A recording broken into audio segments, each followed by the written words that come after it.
मैं मोहसिन मीना कमला Modi girls college Neemka थाना से आपके साथ बी.ए. पाठ तृतीय का भारतीय स्वतंत्रता आंदोलन के जो चरण है उन पर आज हम चर्चा करेंगे। भारतीय स्वतंत्रता आंदोलन का जो इतिहास है उसको हम मुख्य रूप से 3 चरणों में बांट सकते हैं।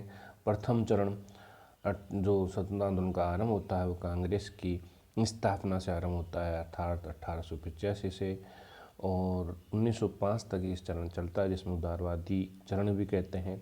दूसरा चरण 1905 से 1920 तक है जिसे गर्म दलों का या उग्रवादी विचारधारा का चरण कहते हैं, और तीसरा 1920 से 1947 तक है जिसे गांधी युग कहते हैं।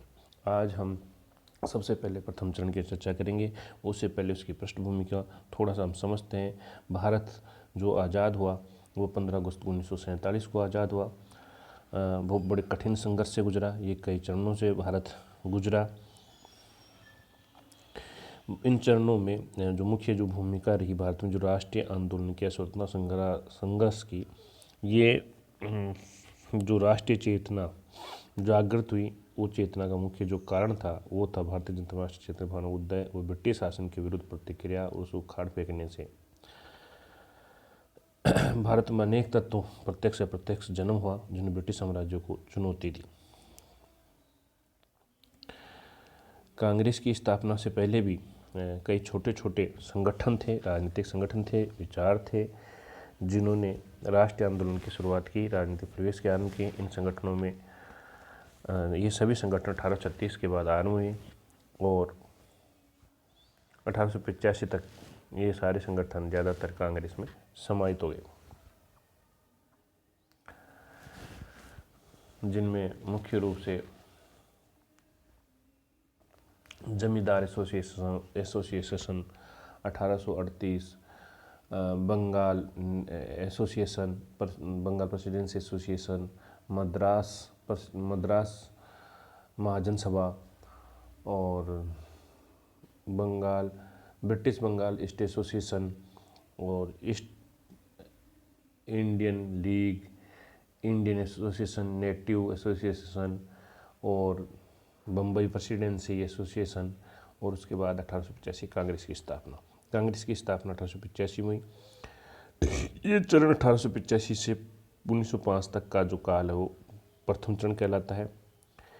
इस काल की मुख्य उपलब्धि ये है कि इस काल में राष्ट्रीय कांग्रेस की स्थापना हुई थी और जिसका उद्देश्य था कांग्रेस का कि मुख्य रूप से शिक्षित वर्ग बुद्धिजीवियों तक ये आंदोलन का नेतृत्व करना। दूसरा चरण जो 1905 से 19 उग्रवादी विचारधारा का था।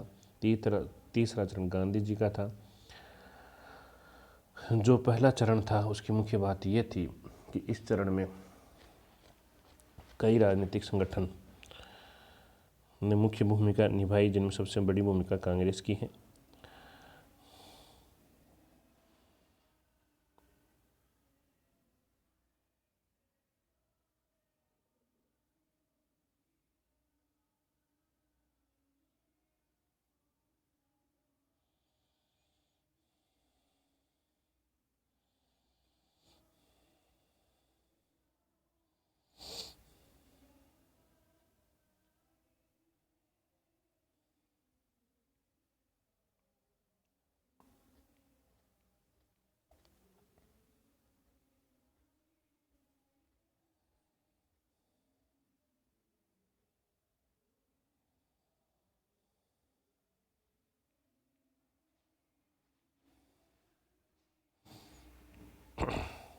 इस चरण के मुख्य जो नेता थे वो दादा भाई नौरोजी, महादेव गोविंद रानाडे, फिरोज शाह मेहता, सुरेंद्र नाथ बनर्जी, दिनसा वाचा, व्योमेश चंद्र बनर्जी, गोपाल कृष्ण गोखले, मदन मोहन मालवीय आदि थे। इन्होंने 20 वर्ष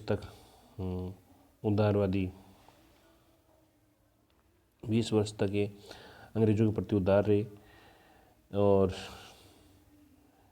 अंग्रेज राज को वरदान माना, उसमें सुधारों की मांग की। इसलिए इस काल में नरमपंथी या उदारवादी युग कहा गया। इस काल में जो इस आंदोलन नेतृत्व करने वाले लोग थे उनमें धर्म, जाति, के पक्षपात का भाव था, मानव समानता, कानून के समक्ष समानता, नागरिक स्वतंत्रता का प्रसार, प्रतिनिधि संस्थाओं के विकास आदि इनकी मुख्य मांगे थी। इनकी जो मांगे थी वो थी कि जो मध्यम वर्ग है, बुद्धिजीवी वर्ग, वकील, डॉक्टर, पत्रकार, साहित्यकार हैं, उनको प्रशासन में उनकी भूमिका दी जाए। ये अपनी मांगे प्रार्थना पत्र, प्रतिवेद, स्मरण पत्र, शिष्टमंडल के माध्यम से रखते थे। ये चाहते थे कि विधान परिषद का विस्तार हो, परीक्षा की न्यूनतम आयु में वृद्धि की जाए, परीक्षा का भारत और इंग्लैंड में IAS की परीक्षा का भारत और इंग्लैंड दोनों में आयोजन हो, अधिक से अधिक भर्तियाँ निकाली जाए, वायसराय तथा गवर्नर की कार्यकारिणी में भारत को प्रतिनिधित्व दिया जाए। यानी एक बात कहें तो ये सभी हीन से हीन शब्दों में याचना के रूप में संवैधानिक ढंग से मांगे प्रस्तुत करते थे, जिसे लोकमान्य तिलक ने राजनीतिक भिक्षावृत्ति का नाम दिया है। तो ये काल था। इस काल में कांग्रेस का पहला अधिवेशन बम्बई में हुआ था 1885 में, जिसमें 72 व्यक्तियों ने भाग लिया था, जिसके अध्यक्ष WC बनर्जी थे। और इसमें मुख्य ध्यान कांग्रेस का राजनीतिक सामाजिक सुधार के रूप में कार्य किया गया। दूसरा इसका अधिवेशन 1886 में कलकत्ता में हुआ, जिसके अध्यक्ष दादा भाई नौरोजी थे। तीसरा मद्रास में हुआ, 1883 में बद्रुद्दीन तैयब जी अध्यक्ष बने। 1886 में इंडियन एसोसिएशन सुरेंद्र नाथ बनर्जी का कांग्रेस में विलय हुआ। 1887 में मद्रास नेटिव एसोसिएशन का विलय हुआ और 1888 में इलाहाबाद में हुआ इसका अधिवेशन। और इस समय इलाहाबाद में कांग्रेस की सदस्य बनने के लिए 25 पैसे शुल्क भी निर्धारित किया गया और जो सरकारी नौकर है उनको कांग्रेस के सदस्य बनने से रोका गया। ये कई नियम इसमें बने। इसका अगला जो महत्वपूर्ण अधिवेशन हुआ वो 1889 में हुआ, तब वेडरबर्न अध्यक्ष बने। 1893 में इसके जो अध्यक्ष दादा भाई नौरोजी दोबारा बने थे और इससे पहले 1892 में पंडित आनंद चार्लू पहले हिंदू अध्यक्ष बने थे और WC जो बनर्जी 1889 में बने थे वो पहले अंग्रेज अध्यक्ष थे। बद्रुद्दीन तैयब जी पहले मुस्लिम अध्यक्ष थे और अल्फ्रेड लोयल 1894 में दूसरे अंग्रेज इसके अध्यक्ष बने थे। 1895 में सुरेंद्र नाथ बनर्जी अध्यक्ष बने थे और 1896 में रहमतुल्ला सियानी अध्यक्ष बने थे, जिनके समय पहली बार वंदे मातरम गीत गाया गया था और उसको शामिल किया गया था।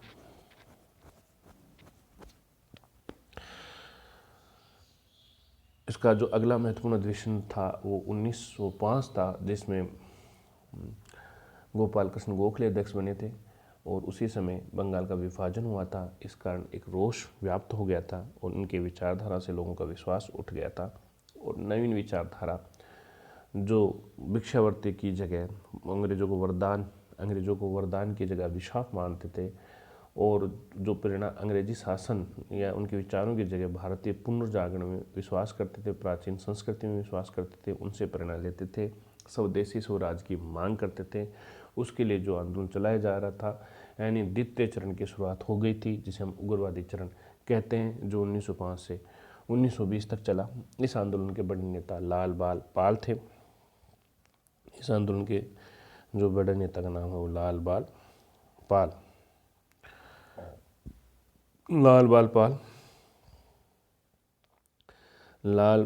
पाल ने इसको यानी लाला लाजपत राय, बाल गंगाधर तिलक, विपिन चंद्र पाल ये प्रमुख थे। इस काल में प्रमुख गरम दल, नरम दल, गदर पार्टी ये प्रमुख संगठन थे। Azad Hind Fauj, Bharatiya Rashtriya Congress, Indian Home Rule League, Muslim League, ये इस आंदोलन के मुख्य भाग थे। इस आंदोलन में उग्रवादी और क्रांतिकारी दोनों आंदोलन चले। दोनों ही का मात्र उद्देश्य ब्रिटिश राज से मुक्ति और पूर्ण स्वराज की प्राप्ति थी। एक तरफ उग्रवादी विचारधारा के लोग बहिष्कार आंदोलन का आधार बना रहे थे, तो दूसरी तरफ क्रांतिकारी विचारधारा के लोग बम और बंदूकों के उपयोग से स्वतंत्रता प्राप्त करना चाहते थे। जहाँ एक और उग्रवादी शांतिपूर्ण सक्रिय राजनीतिक आंदोलन में विश्वास करते थे, वहीं क्रांतिकारी अंग्रेजों को भारत से भगाने में शक्ति व हिंसा के उपयोग में विश्वास करते थे। भारत में उग्र राष्ट्रवाद के उदय में जो महत्वपूर्ण भूमिका निभाई थी वो तिलक, लाल लाजपत राय, विपिन चंद्र ने निभाई थी। तिलक मानते थे कि अच्छी विदेशी सरकार की अपेक्षा हीन स्वदेशी सरकार श्रेष्ठ है। तिलक ने गणपति उत्सव, शिवाजी उत्सव शुरू करवा कर भारतीय राष्ट्रीय चेतना का प्रसार में किया। जो उग्रवादी विचारधारा है इसके उदय का मुख्य कारण था कि ब्रिटिश सरकार द्वारा जो लगातार कांग्रेस की मांगों के प्रति अपनाई जाने वाली जो उपेक्षापूर्ण नीति थी ने कांग्रेस के युवा नेताओं जैसे बाल गंगाधर तिलक, लाला लाजपत राय, विपिन चंद्र पाल को आंदोलित कर दिया। अंग्रेजों ने जो कांग्रेस की नीति अपनाई, इन युवा नेताओं ने उदारवादी नेताओं की राजनीतिक भिक्षावृत्ति में विश्वास नहीं जताया। उन्होंने सरकार से अपनी मांगें बढ़वाने के लिए कठोर कदम उठाने की आवश्यकता पर बल दिया। दूसरा कारण था हिंदू धर्म के पुनरुत्थान ने उग्रवाद के उदय में महत्वपूर्ण भूमिका दी।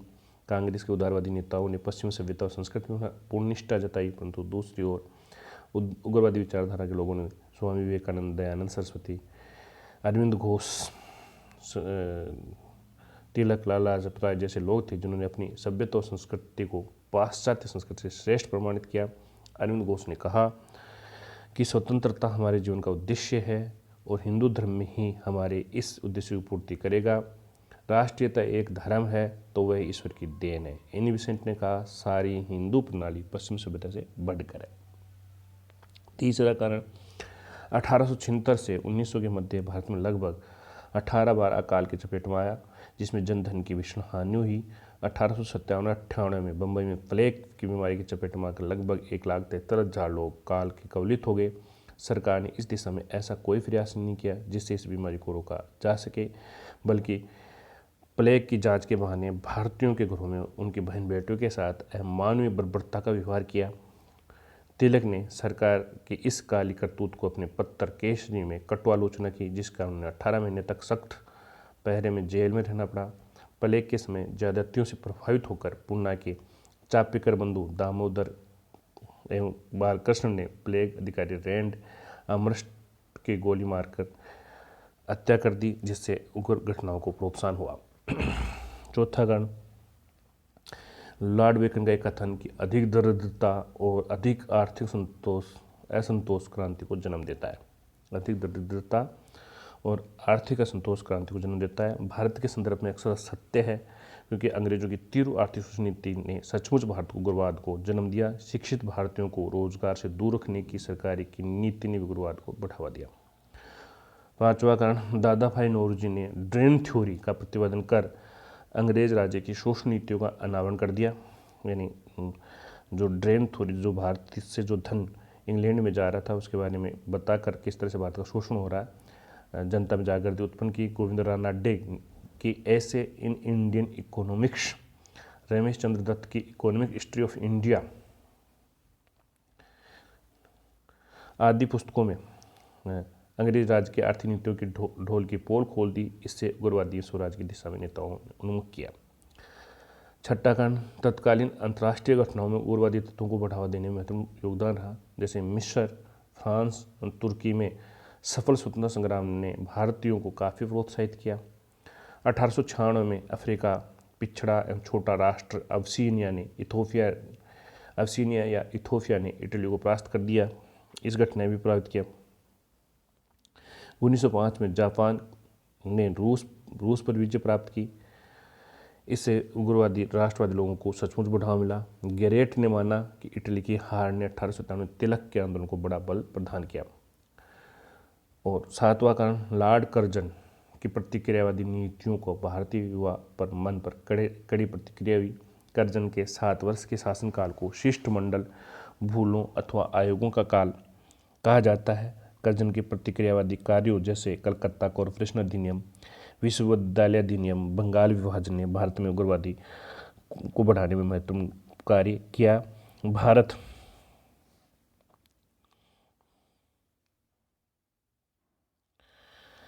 में उग्र राष्ट्रवाद के उद्यम में महत्वपूर्ण भूमिका का निर्वाह बाल गंगाधर तिलक, लाला लाजपत राय, विपिन चंद्र पाल ने किया। इन नेताओं के योग्य नेतृत्व ने यह आंदोलन फला फूला।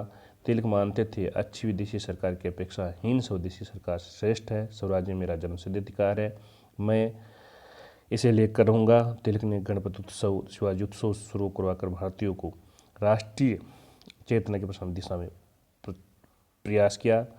लाला लाजपत राय का कथन, लाला लाजपत राय कहते थे अंग्रेज भिखारी से अधिक घृणा करते हैं और मैं सोचता हूँ कि भिखारी घृणा के पात्र हैं भी, अतः हमारा कर्तव्य है हम ये सिद्ध कर दें कि हम भिखारी नहीं हैं। विपिन चंद्र पाल बंगाल के युवाओं को नेतृत्व किया। उन्हें बंगाल में तिलक का सेनापति माना जाता है। कुछ अन्य महत्वपूर्ण कारण जैसे उपनिवेश में भारतीयों के साथ किया जाने वाला दुर्व्यवहार, जातीय कटुता एवं भारतीयों के साथ किए जाने वाले अभद्र व्यवहार भी भारत में उग्रवाद को प्रोत्साहन देने के लिए उत्तरदायी रहे। ये थे भारत में उग्रवादी विचारधारा उदय के कारण। अगले चरण में हम उग्रवादी जो घटनाक्रम है उसको पढ़ेंगे। Thank you. ओके।